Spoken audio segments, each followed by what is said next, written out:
बिस्मिल्लाहिर्रहमानिर्रहीम। बिस्मिल्लाहिर्रहमानिर्रहीम। अस्सलाम वालेकुम students, welcome to new lecture. आज का लेक्चर हम लोग करेंगे एक्सरसाइज नंबर 5.4। इसमें भी हम लोगों ने फैक्टराइजेशन का जो टॉपिक हमने स्टार्ट किया तो उसी को कंटिन्यू करना है। यहाँ पर आपके पास अगर आप इस क्वेश्चन को देख लें, इस क्वेश्चन को हम लोगों ने क्या करना है, फैक्टराइज करना है।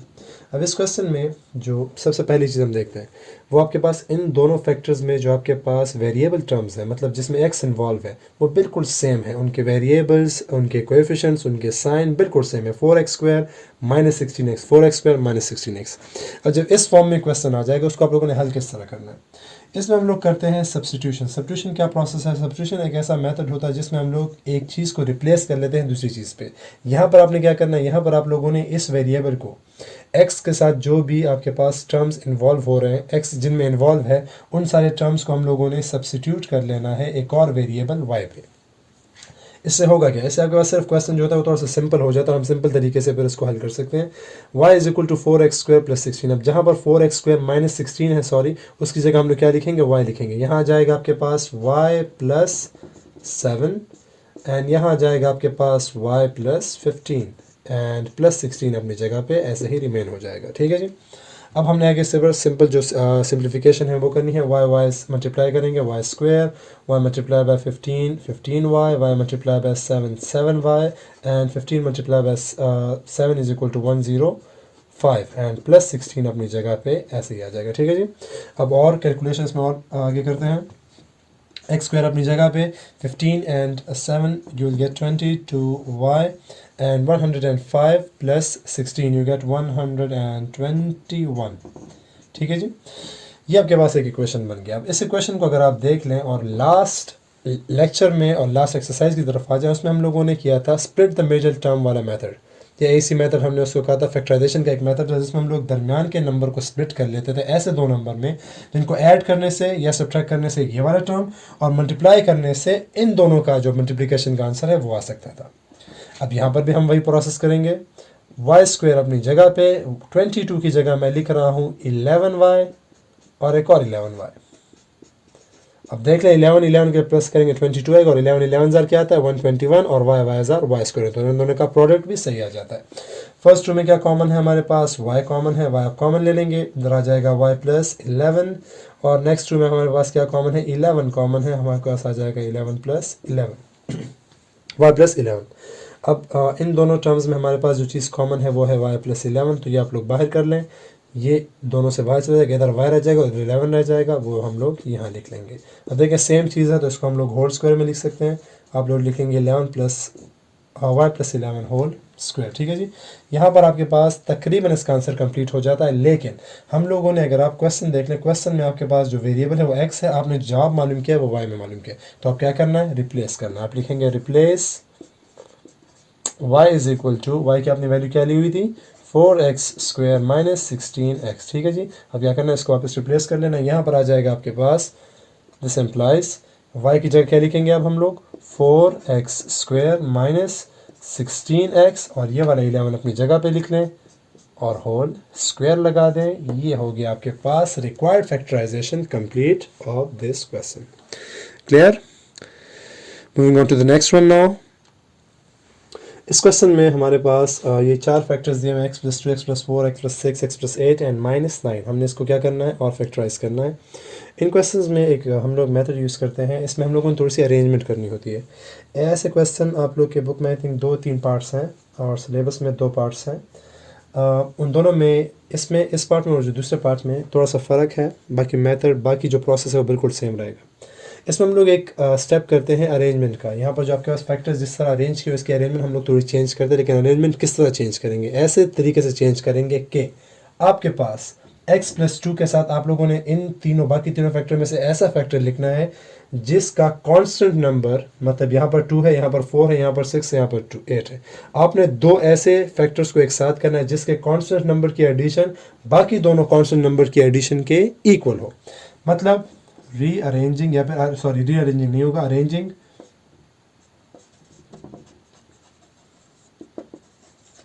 द इक्वेशन या द एक्सप्रेशन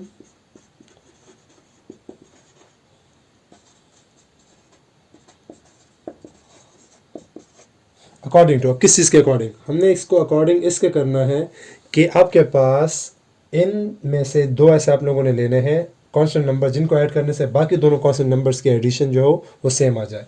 -9 को हटा दें, इन चार फैक्टर्स की बात कर रहा हूँ। मतलब अगर हम लोग 8 और 6 को प्लस करते हैं, 8 6 14 एंड 4 2 से क्या आता है 6, ये दोनों सेम नहीं है तो हम लोग नहीं कर सकते। अगर मैं 6 और 4 को प्लस करूँ क्या आता है 10, और 8 और 2 को प्लस करने से क्या आता है उससे भी 10 ही आता है। हम लोग लिखेंगे 6 + 4 से आपके पास इक्वल होता है 8 + 2 का आंसर। अब हम क्या करेंगे, इस फैक्टर को इनको और इस फैक्टर को इसको साथ साथ लिखेंगे और फिर इसको हल करेंगे। आप लोग एडिशन में भी ये चेक कर सकते हैं। अगर एडिशन पे आपके पास एक ऐसा क्वेश्चन है जिसमें एडिशन के ज़रिए कोई भी इस तरह की पेयरिंग जो है आपके पास नहीं बन रही, इस तरह की अरेंजमेंट नहीं हो रही, तो फिर आप मल्टीप्लिकेशन पे चेक कर सकते हैं। मतलब एक कांस्टेंट नंबर की दूसरे नंबर कांस्टेंट नंबर के साथ मल्टीप्लिकेशन, एक कांस्टेंट नंबर की दूसरे नंबर के साथ मल्टीप्लिकेशन, उनका आंसर जब सेम हो जाएगा तो उनके पेयर्स बना लेंगे। एडिशन हो या मल्टीप्लिकेशन में से जो आपके पास हो सके उनके आप लोगों ने क्या कर लेने हैं, पेयर बना लेने हैं। अब यहाँ पर मैं किसका बना रहा हूँ, एडिशन के लिए बना रहा हूँ। इन दोनों से आंसर 10 आता है और इन दोनों से आता है, तो मैं इन दोनों का पेयर और इन दोनों का पेयर बनाऊंगा। अब किस तरह का पेयर बनाऊंगा उसको देख लें। अरेंजमेंट इस सवाल की इस तरह हो जाएगी, x + 2 के साथ हम लोग लिख लेंगे x + 8 और x + 4 के साथ हम लोग लिख लेंगे x + 6 और जो अकेला 9 है वो उसको फिलहाल इस तरह छोड़ देंगे। और भी इसको सेपरेट करने के लिए मैं द स्क्वायर ब्रैकेट्स का इस्तेमाल कर रहा हूँ सिर्फ आप लोगों को समझाने के लिए, ठीक है जी। इस तरह आप लोगों ने पेयरिंग करनी है, चाहे एडिशन के जरिए बन सके चाहे मल्टीप्लिकेशन के जरिए, दोनों आप लोगों के पास अवेलेबल है। उसका रीज़न क्या है वो फिर आगे आप लोग को अभी क्लियर हो जाएगा अगले स्टेप में। नेक्स्ट स्टेप में सिर्फ मल्टीप्लिकेशन करनी है। x × x x square, x × 2 × x 2x, x × 8 8 and 2 6 8x and 2 × 8 is equal to 16। इसको क्लोज कर लें। नेक्स्ट इन दोनों को मल्टीप्लाई करें, x² 6x 4x and 24 and -9। Clear. यहाँ पर एडिशन जो भी हो सकती है एडिशन कर लेते हैं, x² and 10x + 16 and the next one you will get x² + 10x + 24 and the 9 will be remaining। अब हमने जो पेयर्स बनाए इसका फ़ायदा क्या है, उसका रीज़न क्या था, उसका रीज़न यहाँ पर है। सॉरी 10x कर लें।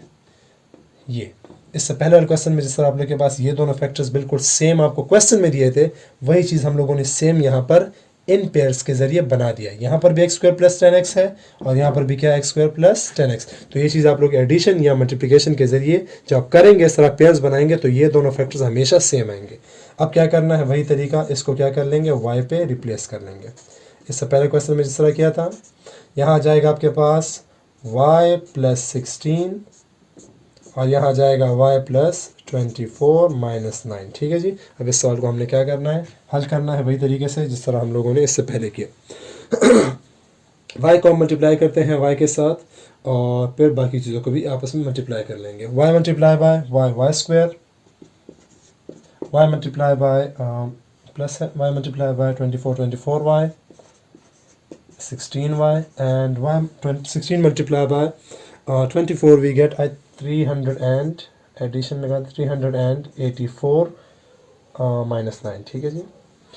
और भी इसमें एडिशन हो सकती है वो भी कर लेते हैं। 24 and 16 को हम लोग प्लस कर लेते हैं, we will get I think 40, yes 40y and 384 से हम लोगों ने क्या करना है, 9 को माइनस करना है, 375। अच्छा जी। अब हम लोगों ने अगेन ऐसे दो नंबर ढूंढने हैं जिनको मल्टीप्लाई करने से 375y² आता हो और ऐड या सब्ट्रैक्ट करने से क्या आता हो, 40 आता हो। सो दिस टू नंबर्स क्या हैं वो आप लोग चेक कर लें। जो भी आपके देखिए चेक करने के बाद ही लिखा करें, डायरेक्ट करेंगे तो वैसे ही आप लोग डायरेक्ट लिखने से आप लोग सीखेंगे नहीं। कोशिश क्या करें कि खुद ये फाइंड किया करें और उसके बाद यहाँ पर पुट किया करें। 25 and 15 वो दो नंबर हैं जिनको आप लोग जब मल्टीप्लाई करते हैं 375 एंड एडिशन करेंगे तो क्या आ जाएगा, 40 आ जाएगा। फर्स्ट रो में कॉमन हमारे पास है y, you get y + 15 and next row में कॉमन है 25, यू गेट y + 15। कॉमन ले लें, y + 15 इन दोनों में कॉमन है और रिमेन क्या हो जाएगा, y + 25। अगेन वही चीज़ आ जाती है, हमने जो क्वेश्चन है, क्वेश्चन हमें जो वेरिएबल दिया वो x है, हमने आंसर यहाँ पर y में मालूम किया, तो अब क्या करेंगे, रिप्लेस करेंगे। रिप्लेस y की वैल्यू आपने क्या ली हुई थी ऑलरेडी, यहाँ पर थी x² + 10x। आप पुट कर लें, आंसर आपके पास आ जाएगा x² + 10x प्लस 15 और फिर multiply by x square plus 10x plus 25। ये होगी आपके पास required factorisation. Clear? Okay, moving on to the next one now. अच्छा जी, क्वेश्चन नंबर 6 की तरफ आ जाते हैं। यहाँ पर हम लोगों ने ऑलरेडी अगर आप देख लें क्वेश्चन में वेरिएबल्स में आपके पास क्यूब है। यहाँ पर हम लोग क्यूब का फॉर्मूला यूज़ करेंगे। अगेन 4 चैप्टर के फॉर्मूले आप लोगों ने रिवाइज करने हैं, तभी आप लोग ये चैप्टर हल कर सकते हैं। बार बार कह रहा हूँ आप लोगों को, क्यूब का अगर आप फार्मूला देख लें, एक प्लस के लिए था, एक आपके पास माइनस के लिए था। A plus b whole cube and a minus b whole cube. अगर आप a plus b whole cube का फार्मूला याद कर लें, वो क्या था आपके पास, रिवाइज करवा रहा हूँ सिर्फ, a cube plus b cube plus 3 a b into a plus b. ए ये था, या फिर आप इसका सिंप्लीफाइड फॉर्म भी लिख सकते थे। सिंप्लीफाइड फॉर्म में ये सिर्फ क्या हो जाता था, मल्टीप्लाई हो जाता था आपके पास। और फिर आपके पास आ जाता है मल्टीप्लाई, मतलब क्या हो जाता था वो भी देखे चले। मल्टीप्लिकेशन इस तरह हो जाती थी, 3a स्क्वायर बी और 3ab स्क्वायर, ठीक है जी। और फिर माइनस के लिए हमारे पास क्या था, a minus b whole cube का फॉर्मूला था a cube minus b cube minus 3ab into a minus b. ये या फिर जो मल्टीप्लिकेशन के बाद आंसर आता था वो ये होता था, a cube minus b cube minus 3a square b और minus minus plus 3ab square, ठीक है जी। अब यहाँ पर अगर आप देख लें, a क्यूब इससे हम बन जाएगा, हम फिर बाद में यूज़ कर लेंगे। a क्यूब बी क्यूब इससे बनाएंगे हम लोग, माइनस 3a स्क्वायर बी इससे बनाएंगे और माइनस 3ab स्क्वायर इससे बनाएंगे। किस तरह बनाएंगे, आ जाए उसकी तरफ। क्वेश्चन में आपके पास है 64। एक्स क्यूब किसका क्यूब है, एक्स का क्यूब है। 64 किसका क्यूब है, आप लोगों को पता होना चाहिए। नहीं पता, चंद नंबर्स जो होते थे 1 से लेकर एटलीस्ट 5 6 7 तक, इनके क्यूब्स, इनके स्क्वायर्स, ये सारे याद कर ले। स्क्वायर रूट्स, क्यूब रूट्स, ये याद कर लिया करें। कुछ क्या करें, आप लोगों को पता होता है कि आप लोग यही सवालात बहुत ज़्यादा आते हैं, तो ये इनके आप लोगों को cube roots, cube, square roots, squares याद होंगे तो आप लोगों को क्वेश्चन में बहुत ज़्यादा कैलकुलेशन की ज़रूरत नहीं करनी पड़ेगी। ज़्यादातर सवालात इन्हीं पे आते हैं, 5 तक 6 तक आते हैं, तो कोशिश करेंगे आप लोगों को सारे के सारे याद हो। 64 किसका है, 64 आपके पास है 4 का। 4x का होल क्यूब लिख लें यहाँ पर, इसको फिलहाल यहाँ पर छोड़ दें। यहाँ आ जाए लास्ट बिट में 27 किसका क्यूब है, 3 का। 3 3 ज़ा 9 9 3 ज़ा 27। यहाँ आ जाएगा आपके पास 3y होल क्यूब, ठीक है जी। ये हो गया a क्यूब, ये हो गया minus b cube. a cube minus b cube दो चीज़ें होगी, 3a square b, 3a square b। मैं यहाँ पर सिर्फ पुटिंग करूँगा, ऑटोमेटिकली ये चीज़ बनती जाएगी, माइनस 3a स्क्वायर। a की वैल्यू आपके पास है 4x, b की वैल्यू आपके पास है 3y। ये मैंने पुट कर लिया, अभी चेक करते हैं वो एक, उसके लिए एक सेकंड रुक जाते हैं। यहाँ पर आ जाएं 3ab square, 3 multiply by a की वैल्यू है 4x और b स्क्वायर अब क्या बन जाएगा हमारे पास, 3y होल स्क्वायर। और यहाँ पर माइनस में थोड़ा सा छोटा लिख लेता हूँ। अब चेक कर लेते हैं आया हमने जो ये चीज़ें वैल्यू पुट की, इससे ये वापस आता भी है या नहीं। आपको मैं और कहता हूँ कि मैथ्स में वो स्टेप करें जिससे पिछला स्टेप आ सके। 4 का स्क्वायर आपके पास क्या है, 16 3 ज़ार आप क्या था, 64 और 64 3 ज़ार क्या आता है, यू गेट 144। जो चेक करना चाहें वो इसको फिर चेक भी कर लें, कंफर्म कर लें। 16 2 ज़ार 4 स्क्वायर क्या आ जाएगा 16 एंड 16 3 ज़ार यू गेट 64। इनफैक्ट सॉरी मैंने मिस्टेक किया, 4 स्क्वायर जो है 16 3 ज़ार 64 नहीं सॉरी 16 3 ज़ार 48 एंड 48 3 ज़ार यू गेट 48 3 ज़ार 144। तो ये जो स्टेप हमने किया यहाँ पर फॉर्मूला क्रिएट करने के लिए, वो ऑटोमेटिकली ऊपर वाले के साथ भी बिल्कुल सही से एक तरह से वेरीफाई हो जाता है। इन तीनों को मल्टीप्लाई करने से पिछला वाला स्टेप आ सकता है, तो ये स्टेप हमने जो किया है वो सही है। अब इसकी तरफ आ जाते हैं, 3 का स्क्वायर अब यू गेट 9 एंड 4 ज़ार 36 एंड 36 3 ज़ार यू गेट 108। अगेन जो हमने फॉर्मूला बनाने के लिए यहाँ स्टेप किया था वो ऑटोमेटिकली हमारे क्वेश्चन के साथ भी बिल्कुल एक तरह से वेरीफाई भी हो जाता है और सही हो जाता है, सही जगह हमने प्लेस किया है। अब हमने क्या करना है, इस चीज़ की जगह a माइनस बी क्यूब का होल फॉर्मूला जो है वो पुट करना है। वजह उसकी ये होगी कि आपके पास a क्यूब भी मौजूद है, माइनस बी क्यूब भी मौजूद है, minus 3 into a square b भी मौजूद है और minus 3 into a b square भी मौजूद है।